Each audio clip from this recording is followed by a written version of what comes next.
স্বাগত জানাচ্ছি খাতুনগঞ্জ থেকে মতসিন, সাথে আছে আমি শামীম জাহেদ। সব রাস্তার সড়কে জ্বলবে সৌরশক্তিতে, এমন পরিকল্পনার অংশ হিসাবেই পরীক্ষামূলকভাবে একটি সড়কে লাগানো হয়েছে সৌরবাতি। আজ আমাদের আলোচনার বিষয় স্ট্রিট লাইট বা সৌরবাতিতে সৌরবিদ্যুৎ, সড়ক বাতিতে সৌরবিদ্যুৎ।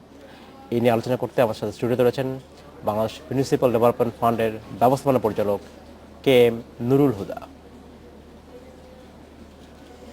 এবং এনার্জি প্যাক ইলেকট্রনিক্স লিমিটেডের প্রধান নির্বাহী কর্মকর্তা ও পরিচালক মোহাম্মদ নুরুল আক্তার।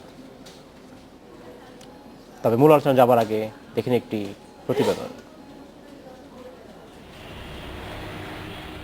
এই স্ট্রিট লাইটগুলো জ্বলছে সৌরবিদ্যুতে। কাকরাইল মসজিদ মোড় থেকে নটরডেম কলেজ পর্যন্ত 122টি সোলার লাইট জ্বলছে একটি প্রকল্পের পরীক্ষামূলক ধাপ হিসেবে।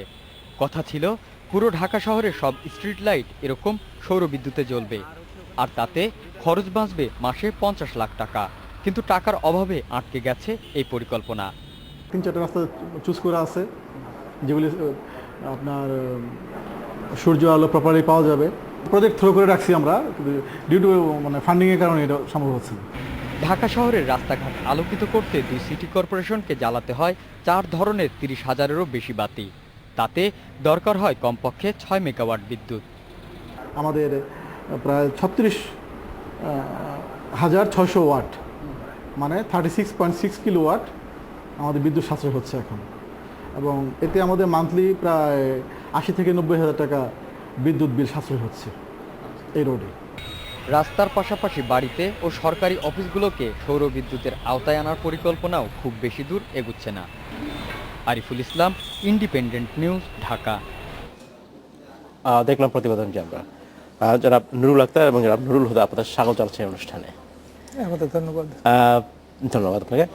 জনাব হুদা, আমরা যে আপনার প্রথম প্রশ্ন আপনার কাছে, আমরা যে প্রতিবেদনটা দেখলাম সেখানে আমরা দেখলাম যে ফান্ডের কথা বলছে, সেই ফান্ডের তত্ত্বাবধানে ঢাকার বেশ কিছু এক সড়কে সৌরবিদ্যুতে সড়ক বাতি করা হয়েছে।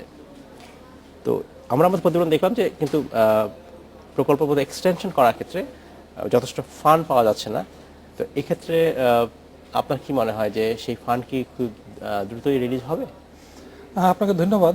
আসলে ফান্ডের অভাব তো সিটি কর্পোরেশনের থাকতে পারে, আমাদের কাছে ফান্ড আছে, কিন্তু এটা আমি বলেছিলাম যে এটা পরীক্ষামূলকভাবে এটা পাইলট প্রজেক্ট হিসাবে নেওয়া হয়েছিল। এটা কিভাবে কাজ করে, কিভাবে বিদ্যুৎ সাশ্রয়ী হয়, কিভাবে সেবা দিতে পারে জনগণের, সেই দিকটা আমরা বিবেচনা করে যদি মনে করি পরে যে এটা ঠিক আছে, আমরা যদি সিটি কর্পোরেশনের কাছ থেকে সেরকম সমর্থন পাই এবং আমাদের নিজেদের পরীক্ষা যদি মনে হয় যে এই সৌর বিদ্যুতের স্ট্রিট লাইট চলবে, তাহলে আমরা ফান্ডিং আমরা দিতে পারি। আমাদের কাছে ফান্ড আছে, ও তাদের কাছে ফান্ড নেই, কিন্তু বিএমডির কাছে যথেষ্ট পরিমাণ ফান্ড রয়েছে।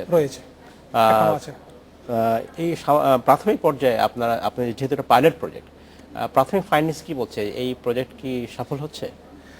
আমার কাছে মনে হয় আমার সফল হয়েছে। একটু আগে আমরা যার বক্তব্য শুনলাম, জাফর সাহেব, উনি এটার ইঞ্জিনিয়ার ছিলেন, তারা তো বলেছে যে 90,000 টাকা তারা 122টা লাইট থেকে 90,000 টাকা প্রতি মাসে সাশ্রয় করে। এটা বড় ধরনের সাশ্রয়। তো সাশ্রয় চেয়েও বড় কথা হলো এটা একটা গ্রিন এনার্জি প্রজেক্ট। এখানে কোনো পলিউশন হয় না, কার্বন ডাই অক্সাইড ইমিশন হয় না, এবং এটা একটা সমস্যা রয়েছে, যেমন প্রচুর ওয়ান টাইম ইনভেস্টমেন্ট, প্রথম ইনভেস্টমেন্ট অনেক বেশি লাগে, প্রথম ইনভেস্টমেন্ট অনেক বেশি, এটা ঠিকই। আর আমি বিভিন্ন প্রতিবেদনে দেখেছি যে এটা জ্বলে না, এই সমস্ত প্রতিবেদনে আমি দেখেছি, কিন্তু এটা ঠিক না। গতকালকে আমি আপনাদের এই পপনের ইনভিটেশন পেয়ে আমি রাত 11টার সময় গিয়ে দেখেছি যে প্রায় সবগুলো বাতি আলো দিচ্ছে 3-4 দিন মেঘলা থাকার পরেও। তো আজকে তো মেঘলা, গতকাল মেঘলা ছিল, পরশু মেঘলা ছিল, তারপরও 3-4টা বাতি হয়তো জ্বলে না, এছাড়া সবগুলো বাতিতে আলো দিচ্ছে। ধন্যবাদ জনাব হুদা, আমি আপনার কাছে ফিরে আসবো। জনাব নুরুল আক্তার, আপনার কাছে প্রশ্ন। শহরের বাতি যেটা সৌরশক্তিতে চলবে এবং গ্রামাঞ্চলে যে বাতি যেটা সৌরশক্তিতে চলবে, এই দুটোর মধ্যে চ্যালেঞ্জটা কোথায়, পার্থক্য? শহর অঞ্চলের ক্ষেত্রে আমরা যদি বাংলায় বলি বাতির তীব্রতা, লুমিনাস এফিসিয়েন্সি, এটা কিন্তু একটা ফ্যাক্টর। এখানে কিন্তু একটা নির্দিষ্ট লুমেনের আলো দরকার হয়। তো সেখানে যদি আমরা পরিকল্পনার ক্ষেত্রে যদি কম লুমেনের আলো দিয়ে আমরা প্রতিস্থাপন করতে যাই, তাতে কাঙ্ক্ষিত যে লক্ষ্যমাত্রা অর্থাৎ সড়ক নিরাপত্তার ক্ষেত্রে আপনার সমস্যা দেখা দেবে। যেমন এই বাতিগুলো প্রতিস্থাপন করা হয়েছে 250 ওয়াটের হাই প্রেশার সোডিয়াম অথবা 100 ওয়াটের লো প্রেশার সোডিয়াম, দুটোই ঢাকা শহরে আছে। তো এর বিপরীতে আমি 250 ওয়াটের সোডিয়ামের ক্ষেত্রে উপযুক্ততা হলো 90 ওয়াটের এলইডি লাইট। তো সেখানে যদি আলো জ্বলবে, ডেফিনেটলি আলো জ্বলবে, সৌরশক্তিতে আলো জ্বলবে, কিন্তু এর পরবর্তী প্রতিক্রিয়াগুলো আমাদেরকে একটু বিবেচনায় আনলে শহরের ক্ষেত্রে কিছু সমস্যা দেখা দেয়।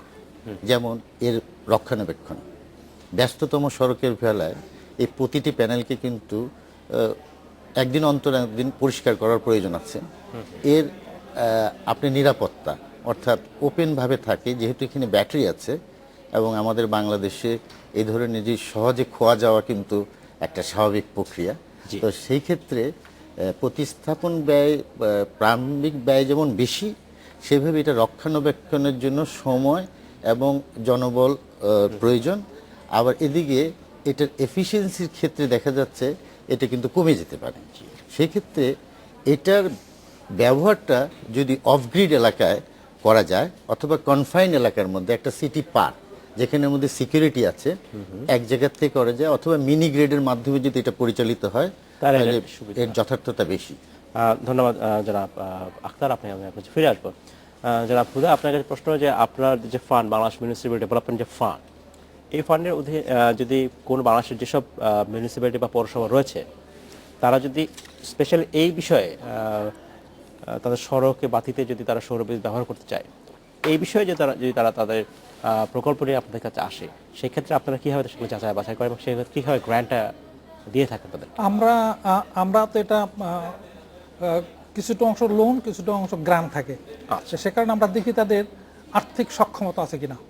যদি তারা লোন ফেরত দেওয়ার জন্য সামর্থ্য তাদের থাকে, এবং এটা তো আক্তার সাহেব ঠিকই বলেছেন একটু এক্সপেন্সিভ, তো সে কারণে তারা যে কস্ট হবে সেটা যদি তারা বিয়ার করার ক্ষমতা তাদের থাকে, তখন আমরা তাদেরকে দিতে পারি। কিন্তু যদি মনে করি আমরা তাদের ফিনান্সিয়াল ক্যাপাসিটি অ্যানালাইসিস করে দেখি, যদি তারা সেটা টাকা ফেরত দিতে পারে না অথবা অতখানি টাকা ইনভলভমেন্ট দিতে পারবে না, সেগুলোতে আমরা যাব না।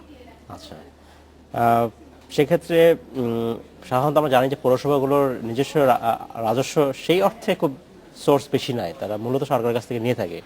তো সরকারকে যখন যদি গ্যারান্টি দিয়ে থাকে, যদি স্থানীয় সরকার মন্ত্রণালয় থাকে, তখন কি আপনারা বাড়তে সাহায্য করে থাকেন? আমাদের যদি সেরকম সরকার যদি আমাদের নিশ্চয়তা দেয় যে তারা যদি টাকা ডিফল্ট থাকে পৌরসভার, তাহলে তারা ফেরত দিবে, তখন তো আমরা অবশ্যই যাব। আচ্ছা, সেটা দেখবেন, সেক্ষেত্রে আমরা অবশ্যই যেতে পারি। ধন্যবাদ আপনাকে। যারা আখতার, আপনার কাছে প্রশ্ন, আমি বিভিন্ন সময় আমি দেখছিলাম বিভিন্ন পুরাতন পত্রপত্রিকা, সেখানে দেখছিলাম যে সিলেটের বিয়ানীবাজার পৌরসভার প্রধান সড়কে 35 লাখ টাকা ব্যয়ে 50টি সৌরবাতি স্থাপন করা হলেও বাতি জ্বলছে না একটিতেও। কারণ কি এগুলো? আসলে দুটো জিনিস, একটা হলো ইকোনমিক অ্যাসপেক্ট আর একটা টেকনিক্যাল অ্যাসপেক্ট। পরিকল্পনার মধ্যে যদি নিখুঁত ভাবে এই স্পেসিফিকেশন তৈরি করা না হয় এবং পরবর্তীতে সাপ্লাই এবং ইনস্টলেশন ক্ষেত্রে যদি সঠিক তদারকি না হয়, তাহলে এই ধরনের ঘটনা ঘটতে পারে। তবে আমরা যদি একটু পেছনে যাই, যেটা উনি বলতেছিলেন সাশ্রয়ের কথা, সাশ্রয় কিন্তু হচ্ছে, কিন্তু কত ব্যয়ে কত সাশ্রয়।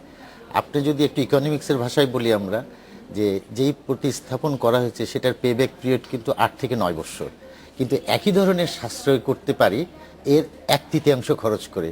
তাহলে এদেশের নাগরিক হিসাবে আমি অবশ্যই মনে করি যে কম ব্যয়ে অধিক সাশ্রয়ের পথটা কিন্তু বেছে নেওয়া উচিত। আর সিটি কর্পোরেশন এমন কোনো লাভজনক প্রতিষ্ঠান নয় সে তার লাভের থেকে এটা দিতে পারবে। এইভাবে যদি আপনি প্রতিস্থাপন ব্যয় ধরেন, তাহলে 2 থেকে 2.5 বছরে এই সোলার লাইট হাই প্রেশার সোডিয়ামকে যে বাতি দিয়ে আমি রিকমেন্ড করছি যে রিপ্লেস করা যাবে, সেটা 2.5 বছর। যেখানে ফ্লোরেসেন্ট লাইট জ্বলে সেখানে আমরা 1.5 বছর। তো এটা অনেক আগিয়ে দিবে আমাদের এই প্রকল্পকে। সেক্ষেত্রে পাশাপাশি যেখানে বিদ্যুৎ নাই সেই সমস্ত জায়গায় আমরা সৌরবাতিগুলোকে ব্যাপকভাবে ব্যবহার করতে পারি। যখন ওই এলাকায় বিদ্যুৎ আসবে, ওগুলোকে আবার খুলে নিয়ে আরেক জায়গায় আমরা প্রতিস্থাপন করি। সেই ক্ষেত্রে কিন্তু এই যে ইকোনমিক সাইকেল, এটাতে উপকার, অনেক বেশি উপকার হবে। জনাব আখতার, আপনাকে ধন্যবাদ। আমাদের সময় হয়েছে বিরতিতে যাবার, ফিরে এসে আমরা আবার কথা বলবো। সময় হয়েছে একটু বেরোতে যাবার, ফিরছি শীঘ্রই, সাথেই থাকবেন।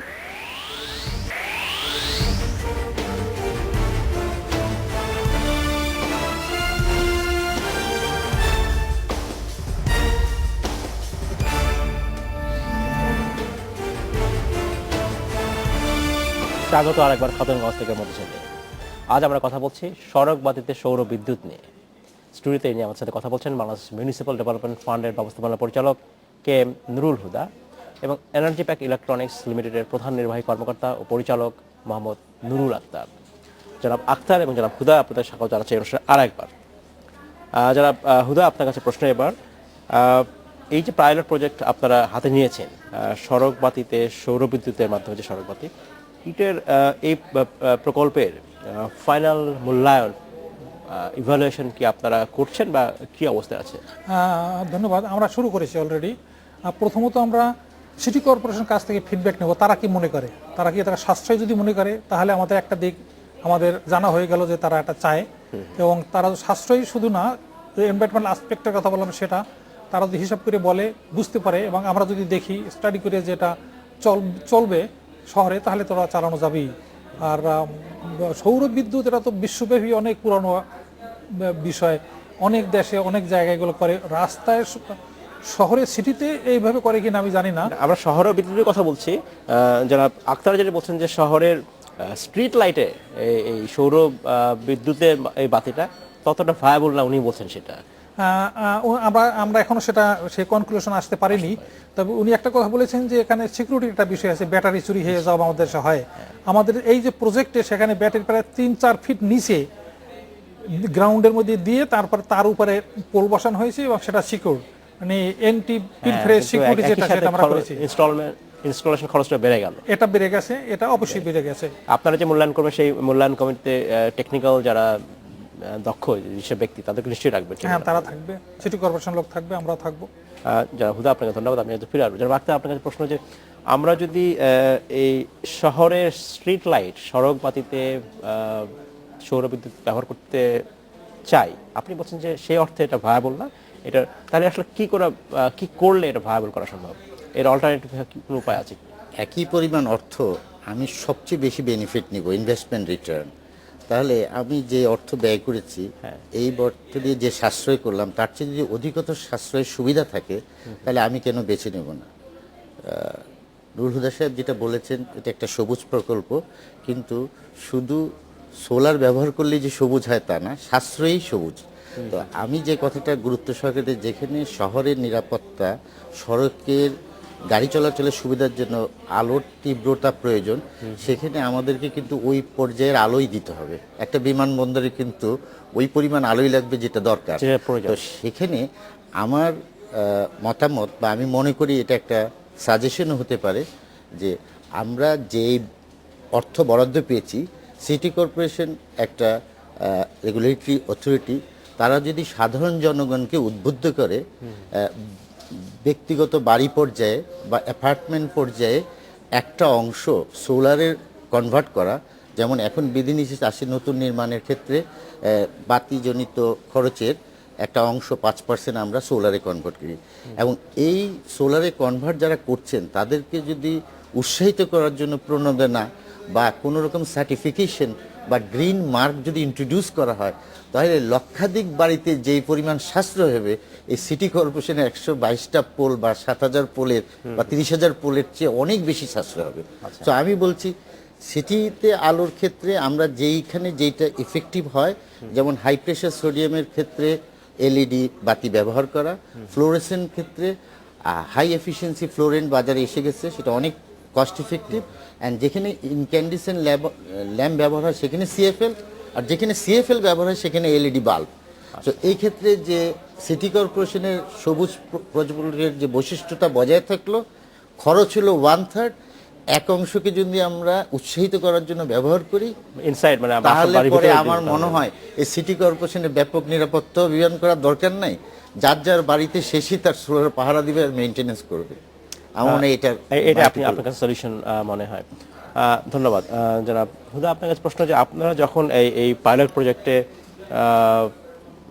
অনুমতি দিচ্ছেন বিভিন্ন এই পর্যন্ত শুধুমাত্র দিয়েছেন ঢাকা সিটি কর্পোরেশন, শুধু ঢাকা সিটি কর্পোরেশন একটা রোডে শুধু একটা রোডে এই দিয়েছেন, যেটা কাকরাইল থেকে নটরডেম পর্যন্ত ওখানে। এইখানে যখন কাজটা দেওয়া হচ্ছে তখন টেকনিক্যাল অ্যাসপেক্টগুলো অর্থাৎ কোন প্রতিষ্ঠান এই বাতিগুলো সরবরাহ করবে সৌরবিদ্যুৎ, এই বিষয়কে আপনারা দেখেন নাকি এটা সিটি কর্পোরেশনের নিজস্ব ব্যাপার হয়ে দাঁড়ায়? না, দেখাশোনা করা সিটি কর্পোরেশনের দায়িত্ব, কিন্তু আমরা তো ওপেন টেন্ডারের মাধ্যমে যারা টেকনিক্যালি সাউন্ড, যারা কম্পিটিটিভ বিডার্স, তাদেরকে আমরা কাজ দেই এবং আমাদের কনসালট্যান্ট ছিল তারা এগুলোর যারা প্রফেশনালি এক্সপার্ট তারা এগুলোর ওই স্ক্রুটিনি করা, তাদের কাজ পাওয়ার ব্যাপারে তাদের যোগ্যতা আছে কিনা এগুলো নির্ধারণ করার জন্য আমাদের আলাদা ইন্টারন্যাশনাল কনসালট্যান্ট ছিল, আন্তর্জাতিক পর্যায়ের কনসালট্যান্ট ছিল। শুধু এটার জন্য না, আমাদের তো অনেকগুলো প্যাকেজের কাজ হয়, তার মধ্যে এটাও একটা ছিল।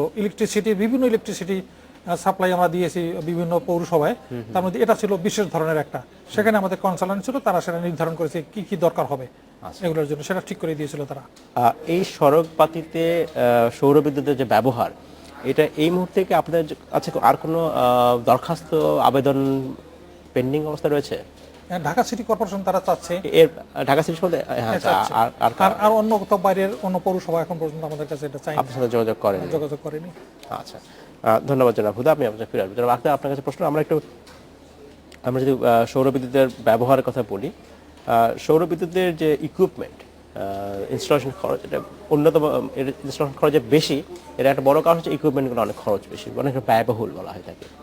এই ব্যয়বহুলতা কমানোর ক্ষেত্রে বাংলাদেশের কি মূলত এখনো আমরা আমদানি নির্ভর, সো এইখানে আমরা কি করতে পারি? আমরা নিজে তৈরি করতে পারি এখানে, বা খরচ কমানোর আর উপায় কি হতে পারে? খরচ কমানোর ব্যাপারে অনেকগুলো উদ্যোগ আছে।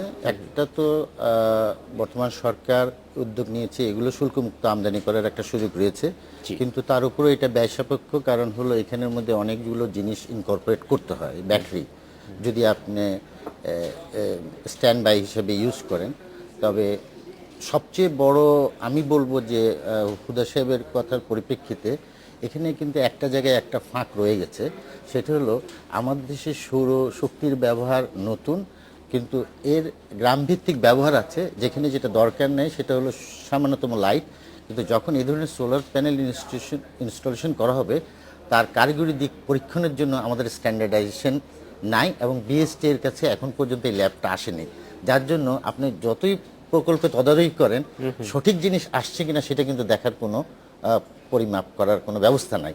তো এইখানে একটা বিশেষভাবে প্রয়োজন। আমরা Bangladesh solar and renewable energy association থেকে আমরা প্রস্তাব রেখেছি যে এটাকে স্ট্যান্ডার্ডাইজেশনের জন্য বিএসটি এর উদ্যোগ গ্রহণ করা উচিত, তাহলে পরে এই ধরনের প্রজেক্টের যৌক্তিকতা থাকবে। আর খরচ কমানোর ক্ষেত্রে আমরা ইতিমধ্যেই বাংলাদেশে বেশ কিছু কোম্পানি সোলার প্যানেল অ্যাসেম্বলি করা শুরু করেছে, কিন্তু যেহেতু ডিমান্ড বেশি, এখনও দাম কিন্তু ওই পর্যায়ে আনা সম্ভব হয়নি। আর ব্যাটারি ব্যবহারটা যদি পরিপূর্ণভাবে পরিহার করা হয়, অর্থাৎ সরাসরি আমরা বাতির জন্য না করে আমরা যেখানে ব্যাটারি ছাড়া চলে, যেটাকে বলে গ্রিড টাই, অর্থাৎ সূর্যের থেকে সরাসরি বিদ্যুৎ উৎপাদন করে গ্রিডের মধ্যে কানেক্ট করে দেওয়া, আচ্ছা, সেটা হলো অর্থনৈতিকভাবে মোর উপযুক্ত। রাইট, ব্যাটারিটা বাড়তি খরচ রয়েছে। ব্যাটারিটা বেসিক্যালি ব্যাটারিটার ইউজ হলো যেখানে অফ গ্রিড, যেখানে আমাদের বিদ্যুৎ নাই, সাতক্ষীরা অঞ্চল, বিভিন্ন জায়গাতে যেখানে সোলার হোম সিস্টেম, আপনারা জেনে খুশি হবেন, গ্রামীণ শক্তি এবং পাশাপাশি অন্য বেশ কিছু অর্গানাইজেশন ইতিমধ্যে ব্যাপক পরিমাণ সোলার হোম সিস্টেম ইন্ট্রোডিউস করেছে, এবং এখন আমরা বিভিন্ন অফগ্রিড এলাকায় সোলার লাইটেরও কাজ করছি। সেগুলোতে এগুলো খুবই উপযুক্ত। আমি আগে বলেছি যে এটাকে বারবার ইউজ করা যায়, যেখানে গ্রিড চলে আসবে সেখানে আমি আবার করব। তা আমার মতামত যে শহরে এটা আরেকবার বিবেচনা করা উচিত, যেখানে এখানে সাশ্রয়ী অন্য জিনিস দিয়ে হবে, সেখানে আমি কেন বাড়তি উপকারিতাটা নেব না। যারা নুরুল আক্তার, আপনাকে ধন্যবাদ। যারা নুরুল হুদা, আপনাকেও ধন্যবাদ। সময় স্বল্পতার আজকে আমাদের এখানে শেষ করতে হচ্ছে, আপনাদেরকে অসংখ্য ধন্যবাদ। আপনাকেও ধন্যবাদ। এই ছিল আজকের মতো খাতুনগঞ্জ থেকে মধ্যে ছেলে, আমাদের সাথেই থাকবেন, দেখা হবে আবার।